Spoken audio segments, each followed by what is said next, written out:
Welcome to the U.S. Crime Line. I'm Annie Thompson. Today, we bring you a deeply troubling and heartbreaking account of abuse and courage, one that exposes the dark underbelly of trust betrayed by a man sworn to protect. This is the story of Samantha Kari, a woman who endured years of sexual abuse at the hands of her own father, a respected Louisville Metro Police lieutenant named Shawn Jackman. What you're about to hear is raw, painful, and a testament to the resilience of the human spirit. Samantha's journey begins with a chilling phone call, a confrontation between victim and abuser that is as revolting as it is courageous. She recalls moments from her childhood, the innocence lost and the grooming that began quietly but escalated into horrific abuse. Samantha remembers her father coming out of the shower naked, the unsettling normalcy that masked the nightmare beneath. This man, Lieutenant Shawn Jackman, was not just any abuser. He was a law enforcement officer, a figure of authority and trust in the community. Even more devastating, he was her adoptive father, the only father she had ever known. Her biological father had abandoned her when she was just 1 year old, lost to addiction and absence. By age 2, her mother had remarried, and Shawn Jackman stepped in as her father figure, adopting her legally and becoming the center of her world. At first, there were moments that seemed loving and ordinary. Jackman built her a playground, supported her violin lessons, attended recitals, and showered her with flowers. The family was deeply rooted in law enforcement. Her grandfather was a narcotics detective, and relatives worked in FBI units focused on catching predators. Samantha was embraced fully by this extended family, unaware she was adopted and feeling safe in their care. But the darkness began to creep in early. When Samantha was in first grade, Jackman started to break her spirit. He told her Santa Claus wasn't real during a car ride to school, leaving her heartbroken and crying. By third grade, the cruelty intensified. Without her mother present, he nonchalantly told her she was adopted, shattering her sense of normalcy and innocence. Samantha felt the weight of that moment deeply, describing how she never felt normal again. The abuse escalated under the guise of openness about nudity. Jackman insisted the family should not be ashamed of their bodies, pushing Samantha into uncomfortable and inappropriate situations. She was asked to join her parents nude in the living room, invited into the shower with her father, and exposed to behaviors that crossed all boundaries. Her mother eventually left when Samantha was in 6th grade, ending the marriage, but the promised changes never came. With her mother gone, Jackman's abuse intensified, free from any safeguard. Samantha endured humiliating and degrading acts, being forced to watch pornography, subjected to repeated sexual assaults, and used to gratify her father's twisted desires. Despite the horrific nature of the abuse, even those who witnessed some aspects of it failed to intervene. A police officer who was Jackman's girlfriend at one point saw him with Samantha but did not report it. Samantha's mother, while unaware of the full extent, held on to hope that the family could heal, unwilling to see the full darkness consuming her daughter. Isolated and tormented, Samantha struggled silently for years, battling depression and self-loathing. She confided in a teacher and a pastor, hoping to break the silence, but fear and denial kept those around her from acting.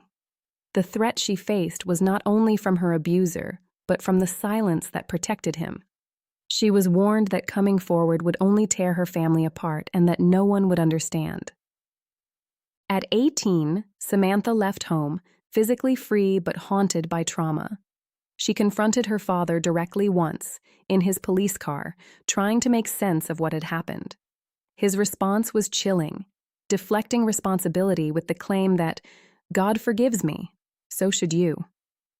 The cycle of pain drove her to substance abuse, self-harm, and destructive relationships, a spiral that seemed inescapable. Then came Greg Carey, a stable single father of 3, who saw past Samantha's trauma and stood by her through every breakdown, sleepless night, and nightmare. He became her anchor, encouraging her to pursue justice against the man who had shattered her life. Together, they face the daunting challenge of confronting a respected police officer hiding behind his badge and reputation. Samantha's first steps toward justice involved confronting Jackman's family, only to be met with resistance and denial. Her grandfather hoped she wouldn't proceed to protect Jackman's pension. His sister rejected her for disrupting their family's image, and his mother was overwhelmed by the shame. Despite this, Samantha found an ally in Jackman's cousin, an FBI agent, who connected her with the Louisville Metro Crimes Against Children unit, a team willing to listen and act. Detectives knew this case would be difficult. Jackman had a spotless 23-year career, no disciplinary record, and numerous commendations. But without evidence, no charges could be filed, especially against a man of his standing. Samantha's courage became the key. She agreed to make a recorded phone call to Jackman, a nerve-wracking step to lure him into confessing. The conversation was tense. Samantha recalled moments from her childhood, confronting him with memories he tried to deny or distort.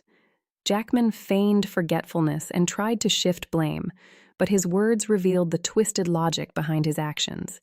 He admitted to being in a sick, perverted state of mind, caught up in internet pornography and confusion that led to his abuse of Samantha.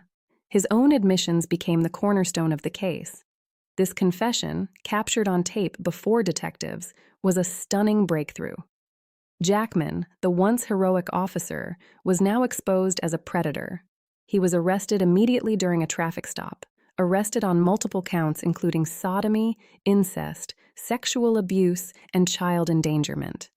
The man who had spent a career apprehending criminals now faced decades behind bars. Samantha's emotions on the day of the arrest were complex. Concern for herself overshadowed any feelings about her father. No child wants to imagine sending a parent to prison, but the safety and justice she deserved took precedence. Jackman ultimately pled guilty to 12 counts, including sodomy and incest, sparing himself a potential life sentence, but guaranteeing prison time. Just before sentencing, reporters sought a response from Jackman. He refused to speak, offering no apology or explanation.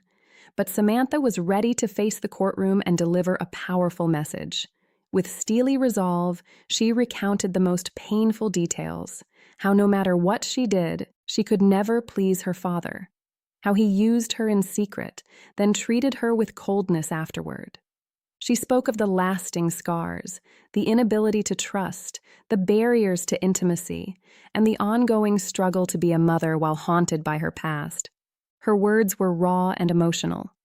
"If I had one thing to say to Shawn, it's that I love you and I hate you.